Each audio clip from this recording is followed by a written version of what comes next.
Good morning, loves. Hello. We'll ease into Monday.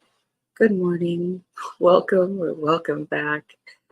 This is Bookie Monsters. My name is PK, and it is Monday, October 9th, and we've got a lot of new book releases this week, which is the good news. The bad news is it's Monday. Actually, for Canada, happy Thanksgiving.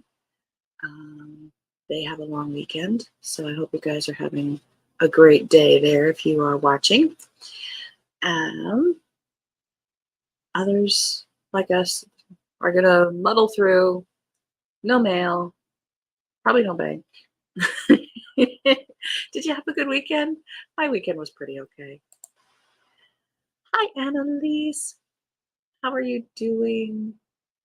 It's a good afternoon there.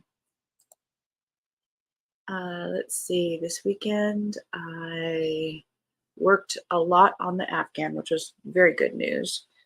I need to keep going on that. I finished The Villa by Rachel Hawkins. Let's go here.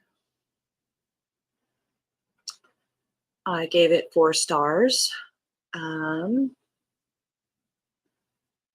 I liked the parallel to the Mary Shelley, that weekend where she wrote Frankenstein back when, and that this book has it set in the 70s, and it flashes back to the 70s, but it's also present day.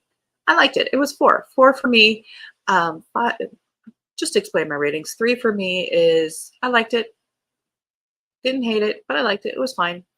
4 is I rather liked it. It had some very good elements, but it wasn't make my socks go up and down great, but it was definitely above average. And then 5 for me is absolutely love this book. So The Villa, I gave it 4 stars. I'm currently listening to Caught Dead-Handed by Carol J. Perry. This is for a scavenger hunt over on Killer Cozies. It has to have a cat on the cover.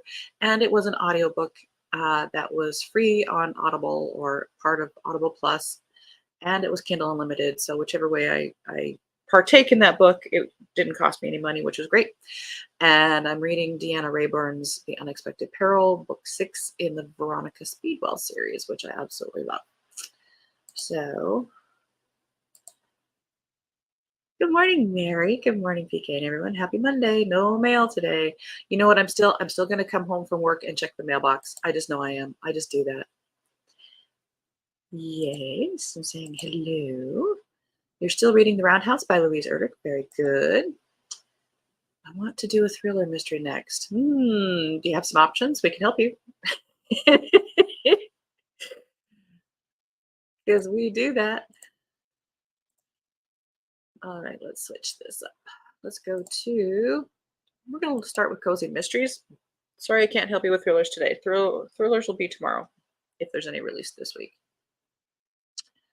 But because some of the websites I go to don't necessarily list everything today, preferring to release their information tomorrow on actual release day, and Cozy Mystery website here lists for the whole month. We start with Cozy Mysteries on Mondays. We won't fight it.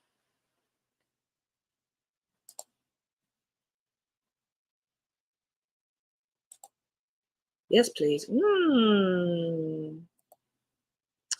Gosh, you read so fast. I have another friend like you who goes through books like I read fast-ish, but I tell you, it's the reading sprints. Really carving out that time has made me read a lot this year.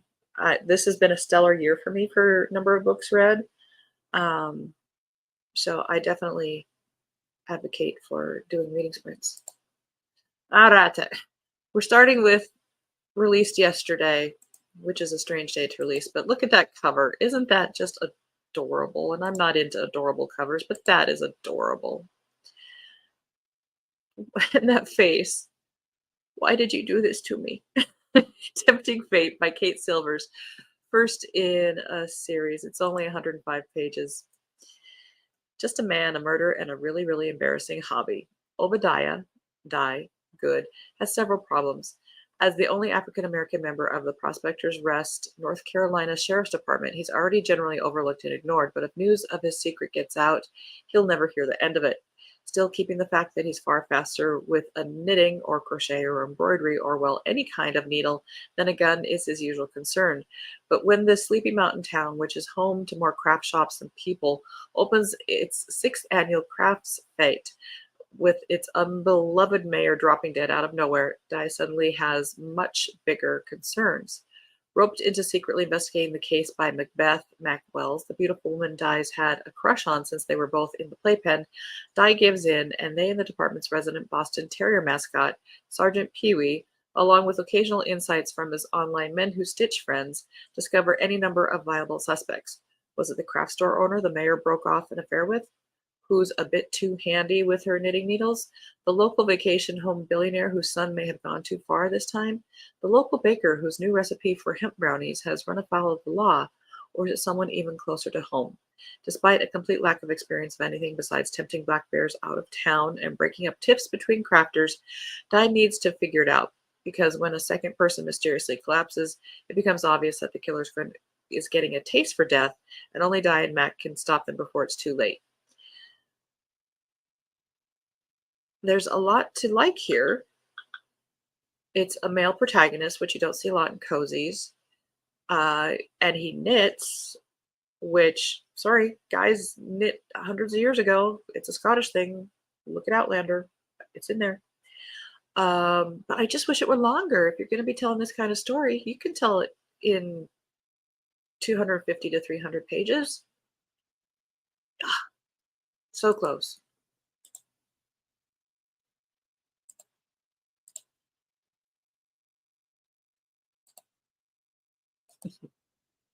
Beautiful day here, blue autumnal skies and cool crisp air. Oh, so nice. We are in like the 40s in the morning, but through the last couple days and the next coming days are in the 70s. Towards the end of the week, we're getting the cooler 50s and 40s again. So autumn is doing its thing.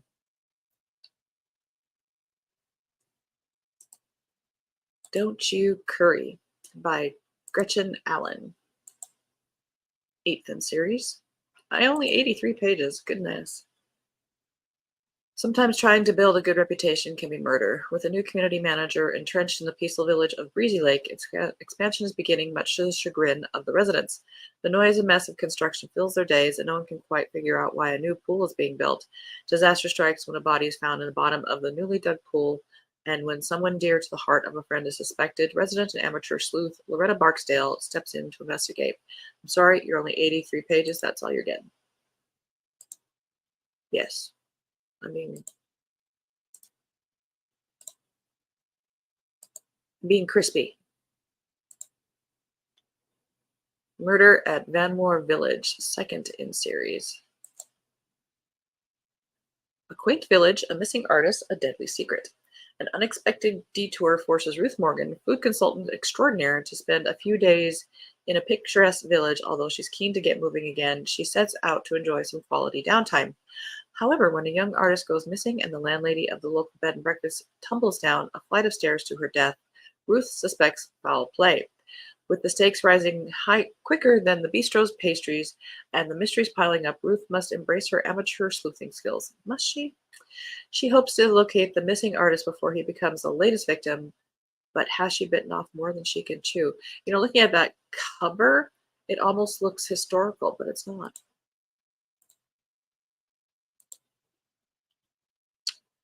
Marigold Avenue.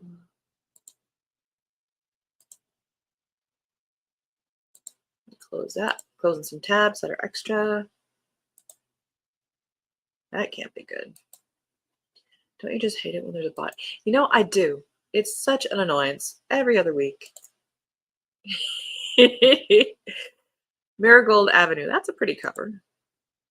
By Pamela Grandstaff. This is 13th in series.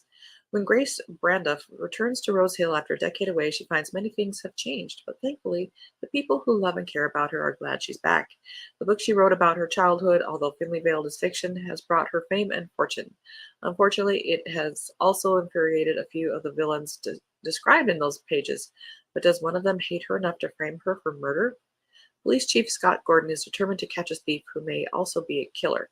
Now that Sarah Albright is the county sheriff, he must walk a fine line between appearing helpful while also investigating on his own. Although he hates to admit how helpful they can be, his wife Maggie and her cousins Hannah and Claire jump right in to help solve the mystery. All right.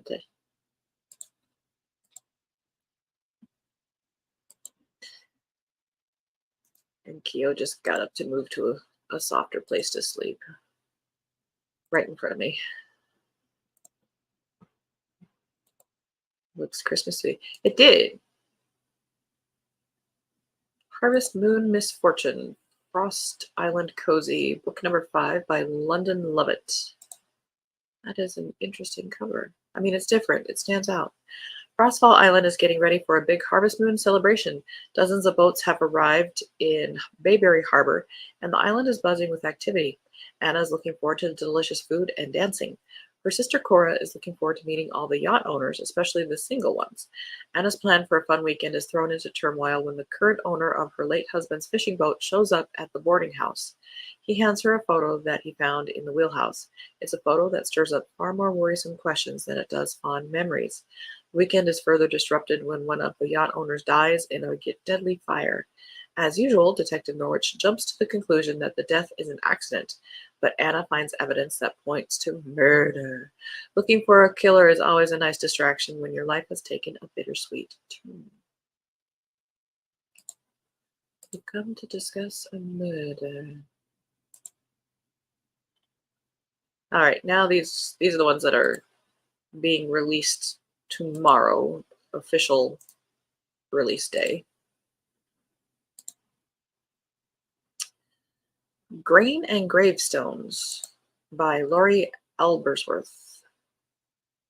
Second in series. In 1855, Goodwin Mill becomes an overnight powerhouse, but in Belsevier, Missouri, does this year's demonstration grind up more than wheat? When a client's missing ancestor was dubbed Crazy Al, unearthing the details of his life is sure to be a challenge. Fortunately, West Genealogy specializes in that sort of thing. A visit to his last known location should dust off a few skeletons for his descendant. So why does the trail grow cold when they hit Belsevier? And why does each new clue seem to revolve around Goodwin Mill? A nighttime trek to sift out answers and exorcise her own demons finds Audie swirling in the building's massive shadow. When the inky blackness is shattered by ghostly specters, is it all in her head? Everyone will know. Those words are clear enough. Odd that they came from within the Lockbrick behemoth. Soon the water wheel is turning up more than Silver Creek, and questions once sealed in stone foundations drift into the combustible air. But Jude only wants one answer. Is Audie a witness to a crime? What have the Wests driven their little camper into this time? And can they get out before somebody throws another wrench into the millworks? For some reason, that was terribly confusing to me. I don't know why. Donna Andrews. What number is she on now? 34. Book number 34. I started this series way back when. I have not kept up with it. Let it crow, let it crow, let it crow. It's amazing how many she comes up with. I'm sure people help her now. Meg has been roped into participating in a weaponsmithing competition, a forged-in fire wannabe organized by a blacksmith friend. Meg originally turned down an invitation to participate, but the night before the filming starts, someone attacks Falk, her blacksmithing mentor, breaking his arm and eliminating him from the contest before it begins. Meg agrees to step in as his replacement to keep the project from failing. She's not thrilled that the filming will take place during December. Christmas is already a crazy time for her. Since the competition is taking place on Ragnargem, the picturesque estate that her friend Ragnar, the retired heavy metal drummer, is turning into a goth castle, Meg won't have to spend Christmas alone and gets to bring Michael and her twin sons with her. So Meg joins the cast to the dismay of several old-school blacksmiths who think women have no place in the profession anyway. And if the show's producers were hoping for drama, they're in luck. The blacksmithing world is a small one, and some of the contestants arrived already laden with grudges and feuds. It's high-stakes cutthroat competition between people who wield large hammers and make swords and have forges full of fire at their disposal. What could possibly go wrong? Isn't that amazing that she's been able to do this for 34 books? Hats off to you.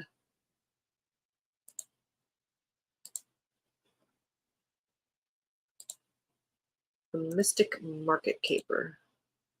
This looks rather independently published. It's a Kindle Unlimited, and it's only 59 pages. Okay, look at the cover because that's all we're going to do. Whacked in the Woods. I bet they had fun coming up with that title. By Judith A. Barrett. Just a minute. Copies required.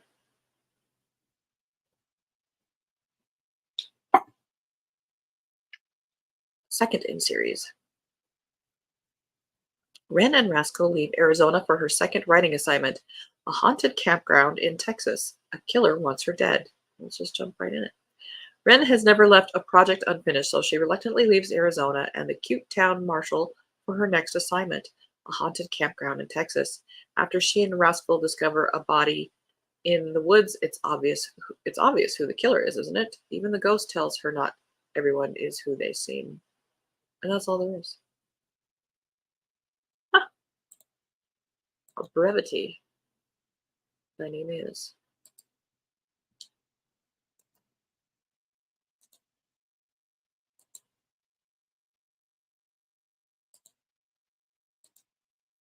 The Bookstore at Holiday Bay, Once Upon a Haunting, second in series. This one's only 140 pages, so it's novella size. A cute cover. With the remodel complete, Lou and the gang have settled into what Lou hopes will be a regular weekly routine, including the new senior sleuthing group, Murder on Tuesdays. If it's murder, must be Tuesday. When the investigation into the authenticity of the haunted house and the group selects begins to create modern-day problems for Lonnie, who has won the bid to remodel the mansion, Lou is forced to admit that the group may have gotten themselves into something they likely shouldn't have. That is all one sentence. Meanwhile, it's Halloween in Holiday Bay, and the entire town seems ripe to celebrate. We need to call the grammar police. That was all one run-on sentence.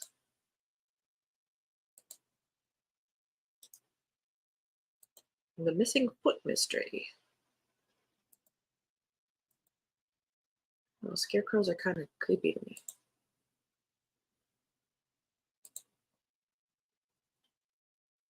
The St. Ives Book Club, book number 9, Kindle Unlimited, by Nadine Doolittle.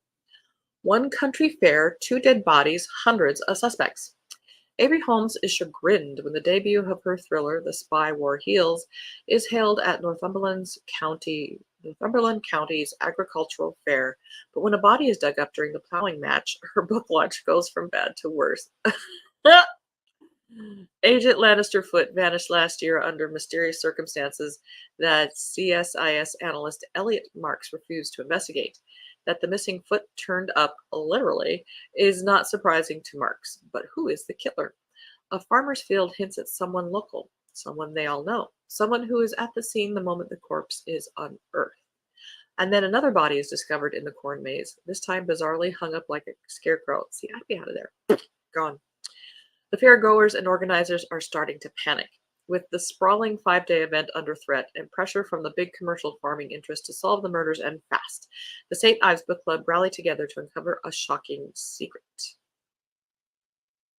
The cover is kind of minimalist, but it also is kind of appealing to me.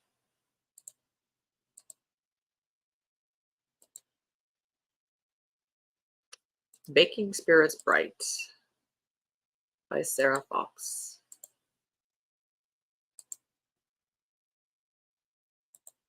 Displayed by the number of books published. So, yeah, a lot of those are like self-published through Amazon, I think. But to me, they're just pages. They're not a book.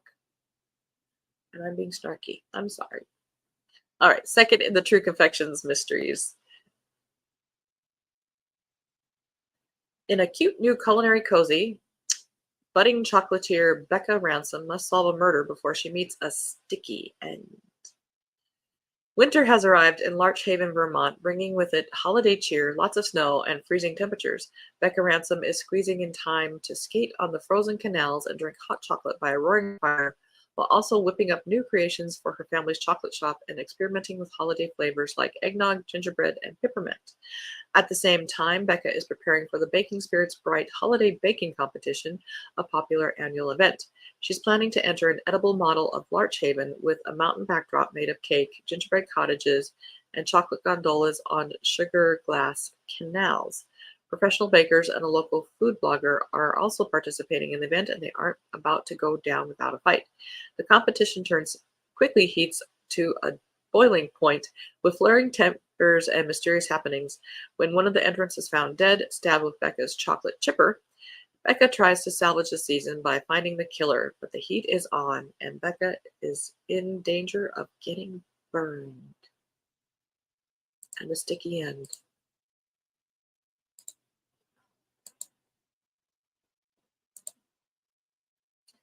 Socialite's Guide to Death and Dating. I believe this one is a historical. Oh, 1958. Cool.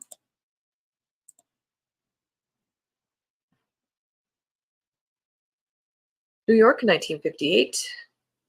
Can you imagine the clothes? Oh, even this is by, did I say who?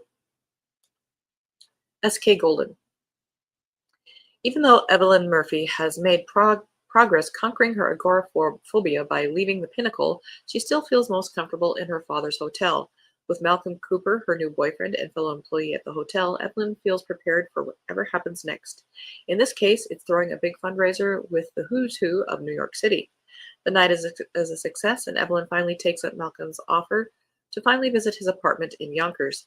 As the party ends, they sneak away to the garage to get Evelyn's car, but Evelyn's always been good at finding things, and she discovers the dead body of a guest, Judge Baker, in a car with a needle in his arm. Detective Hodgson and his new partner, Detective McJimsey, arrive on the scene, but before they can begin to question Evelyn, they are startled by another mysterious discovery. There's a woman in the trunk of the car, and she screams as soon as she sees Evelyn's face. That would be a blow to the ego. Tangled up in the police investigation, Evelyn's got another problem too. Her father insists she break off her relationship with Mac. The next day, her father is found attacked just like the judge, only this time the detectives find a dead woman nearby. With Mac accused of the attacks and in police custody, Evelyn will have to find the killer on her own before she's checked out of the hotel, this time for good. Oh, right. Well, we ran out of time, but not out of cozy mysteries. But we will pick up where we left off later this week in the cozies. All righty. Let's go back to here. Well, I appreciate you guys stopping by this morning so much. And if you're watching this later, thank you very much. I hope you have a good Monday. Schedule-wise, quick announcements. Reading sprints are on Tuesday and Thursday evenings at 6:05 Mountain Time, 8:05 Eastern. And then on Saturday at 1 p.m. Mountain Time, 3 p.m. Eastern. And that one is for 5 hours. The Tuesday and Thursday ones are for 2.5 hours each. We are doing the morning show Monday, Tuesday, Wednesday, Thursday, Friday. Tomorrow will be regular mysteries. Wednesday will be romances. Thursday will be fantasy, science fiction. And then Friday will be fiction and cozy mysteries. And we always sprinkle in other cozy mysteries throughout the week if we run out of the other genres. But we need to find out what is coming out this week. So if you want to sprint tonight, that is on, I believe it's Lee's channel tonight, which is Dark Roots Creations is the name of her channel. She starts at 5 p.m. Mountain Time, 7 p.m. Eastern. So if you want to do some sprinting, I'll be tuning in once I get done with getting home and taking care of Keo. So I usually tune in about 6:05 for that, but that is for tonight. And then So here's your schedule, your sprinting schedule for the week if you like. So tonight is Dark Roots Creations. Tomorrow is me. Wednesday is Sarah at Bookish Knitter. Thursday is me. Friday, you're on your own. Saturday, me. So those are the ones that I tune into. Well, of course I tune into my own. Duh. All right. So have a good day. It's going to be okay. Read good books. It's okay to put down a book if you're not enjoying it. I did that yesterday. I started Mother Daughter Murder Night. I'd gotten it from the library, and I read about 20%. And it just wasn't, I'm not in the right mood. It was reading a little too middle gradish for me. So I put it down after 20%. It just, time is precious. Read good books, etc. So anyway, I'm rambling. You guys, thank you so much. Hopefully see you tomorrow. And remember, don't be a bookworm. Be a bookie monster. Om nom nom. Take care. God bless.